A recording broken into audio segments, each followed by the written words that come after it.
دي اكتر مباراة مجنونة انا شفتها في حياتي. الاهلي بيودع كاس العالم للاندية لكن بعد ماتش تاريخي مع بورتو. كان فين يا اهلي الاداء والاهداف دي من اول البطولة؟ على رأي فارس عوض، كنت قسمت اهدافك على المباريات يا اهلي. وبعدين يعني ايه كل ما الاهلي يجيب جون ما بنلحقش نشوف الاعادة بتاعته تقوم بورتو رده بالتعادل؟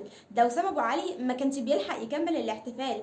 بس خلي بالك احنا كان في ايدينا نكسب 7 أو 8، لكن جراديشار وبن شرقي كانوا بيتنافسوا مين يجلط الجمهور الاول. الاتنين لوحدهم مضيعين 5 أو 6 اهداف. محمد هاني، قفشه، حسين الشحات، الشناوي، لا تعليق. ده غير خط الدفاع اللي ما بيزعلش حد، اي حد هيروح بالكوره هيعدي. نسيب بقى الماتش كله ونروح للفدائي. احنا بجد ازاي كنا عايشين قبل وسام ابو علي؟ هاتريك في 52 دقيقة في فرقة أوروبية، ربنا يحميك يا ابني، مش طبيعي. لا، وهدف بالرجل اليسرى وهدف بالرجل اليمنى وهدف بالهيد، منتهى التنوع، مش حارمكم من أي حاجة بصراحة. أظن دلوقتي بس فهمنا ليه الأهلي قعد سنتين مصر على التعاقد مع بن رمضان.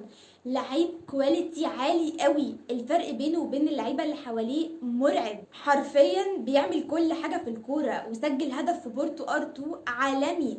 فحقيقي الاهلي تعاقد مع جوهره في نص الملعب، مش لعيب عادي. عايزه اقولك ان زيزو اتسبب في ضربتين جزاء في 3 ماتشات في كاس العالم للانديه. وماتش بورتو عمل مجهود كبير جدا، ال90 دقيقه بيجري وبيلتحم وبيصنع فرص، وحقيقي كان عنده روح مش عند لعيبه بقالها سنين في النادي. نروح لاهم واجمل حاجه في البطوله، وهي جمهور النادي الاهلي اللي الصفح العالميه كانت مستغربه ان الاعداد دي موجوده في امريكا، لكن هو ده جمهور الاهلي ودي حاجه مش جديده علينا. هارد لك للاهلي وجمهوره، وباذن الله تتعوض كاس العالم اللي جاي. وللي ما يعرفنيش فانا جنى وائل بنت الاهلي وبس كده.